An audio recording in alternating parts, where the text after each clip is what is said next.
What's going on, everybody? Welcome back to the Schixo podcast here on YouTube, Spotify, and of course, iTunes. You can follow me on Twitter at Schixomania, and you can follow me on Instagram at SchizoForever for more great content just like this. The topic I want to get into today with you guys is why it's so important to travel, and I have a few examples of why it's so important to travel.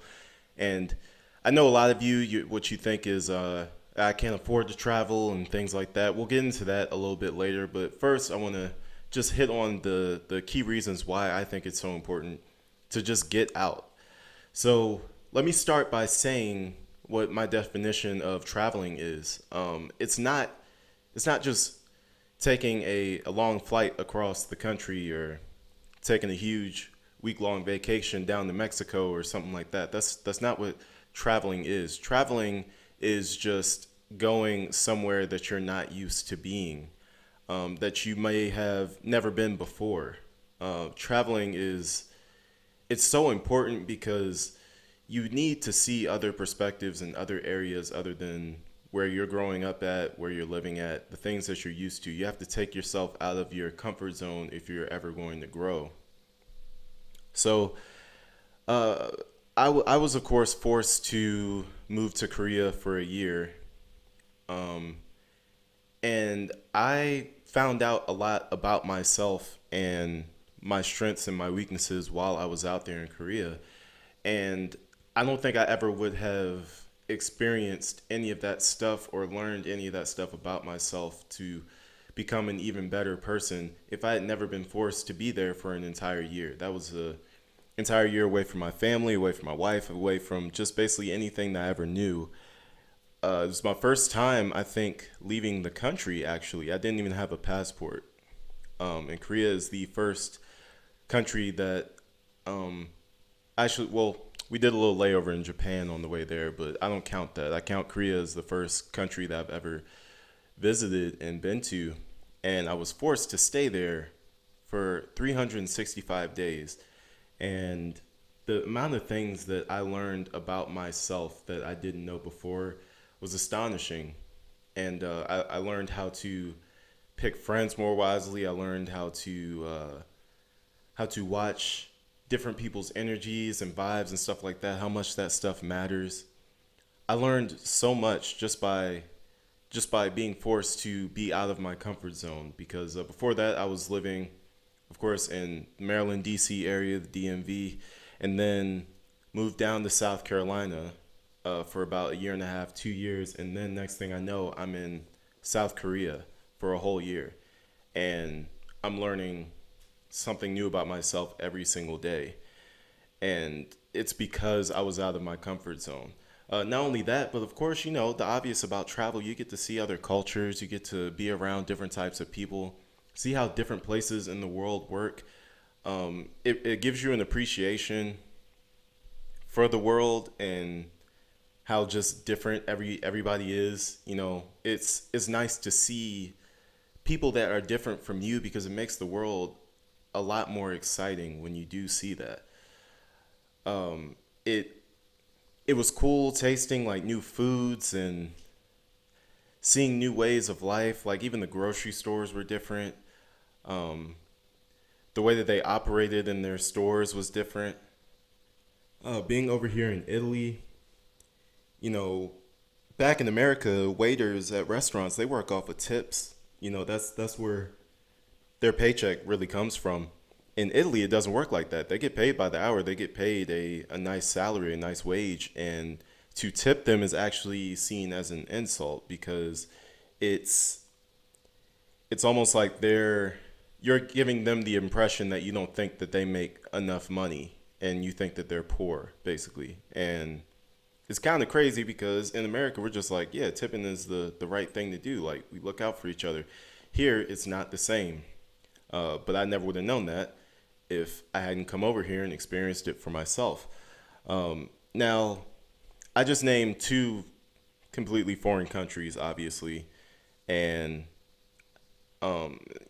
here upon hearing foreign countries, a lot of people might get lost in what I'm really trying to say. Traveling does not have to mean flying out of country, across country, or anything like that. Traveling could mean just going an hour away from something that you're used to, going to see something new. Uh, most of us who are listening to this podcast are living in the United States right now. And the cool thing about the United States is that usually if you drive within 2 hours any direction, you'll find something new and cool that you didn't even know existed, whether it be nature, whether it be an amusement park or something like that, or maybe a national park, maybe a pretty cool store, like the biggest Bass Pro Shops or something like that. Just anything, basically. Like, there's so much to see, and there's so much that people are not going out to see because they don't take the time out to just leave their worries alone for a day and just go on a drive. I know some people don't have cars and things like that too, but there's always a taxi, a Uber, a something. Just don't make an excuse like, oh, I don't have this, I don't have that, so I can't travel. There's always somewhere that you can go. And being over here in Italy has definitely taught me that because I don't spend every weekend, me and my wife, we don't spend every weekend in Milan and in Venice and Rome and stuff. A lot of the times we end up going somewhere local that Italy has to offer. Like they have this safari zoo that we've gone to. They have castles that we go and take a look at. They have like waterfront towns and stuff that we go and check out. Like it's different stuff that you wouldn't think of when you think of Italy, but it's there and it's available to you.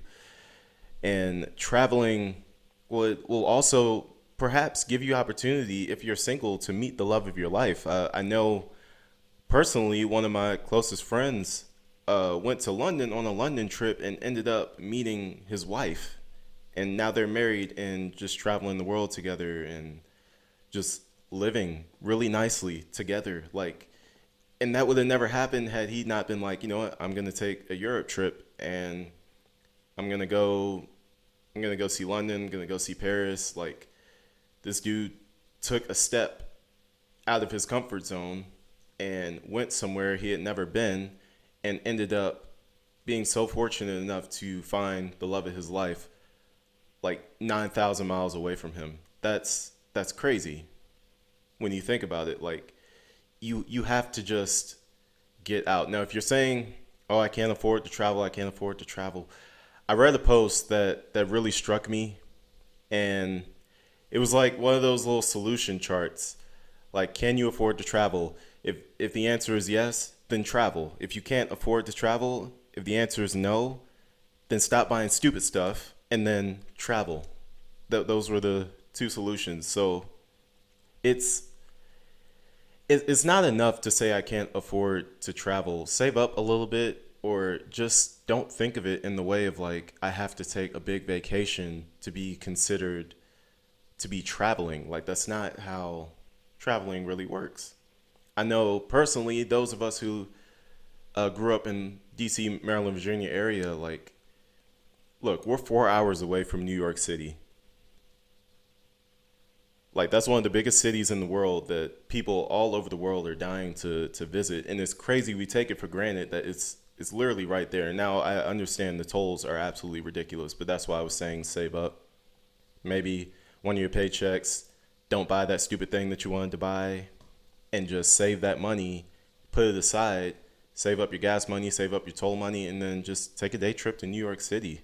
Or even get on the Amtrak train. Just take a day trip to New York City. Like, New York is bomb. It's one of the biggest cities in the world, if not the biggest city in the world, and it's 4 hours away from us in the DC area. Like, I've met a lot of people from Maryland who said they've never been to New York. I've even met somebody from Maryland who said they never have been to Washington, D.C. And as crazy as that sounds, it was true. And I was completely shocked by that. I was like, how have you never been to Washington, D.C.? Like, the nation's capital, you haven't been there, and you live in Maryland? I just thought that was crazy. I just thought that was a really crazy thing. But that's all I have for you guys today. Please, please, please, please make sure you travel somewhere. Oh my gosh, there's so much to see in this world. There's so many opportunities at your fingertips if you just get out and go somewhere. Just make it happen, guys. You've been listening to the Schixo podcast here on YouTube, Spotify, and iTunes. Once again, you can follow me on Twitter at Schixomania. You can follow me on Instagram at SchizoForever. And I will be posting daily podcasts until about the 26th, where my 50-day upload challenge comes to an end, and then I can start focusing more on the actual structure of how I want my podcast here to go. So for those of you that have been listening, those of you who have followed on Spotify, I've seen the numbers. There's been quite a few of you. Thank you so much, and I will see you guys tomorrow.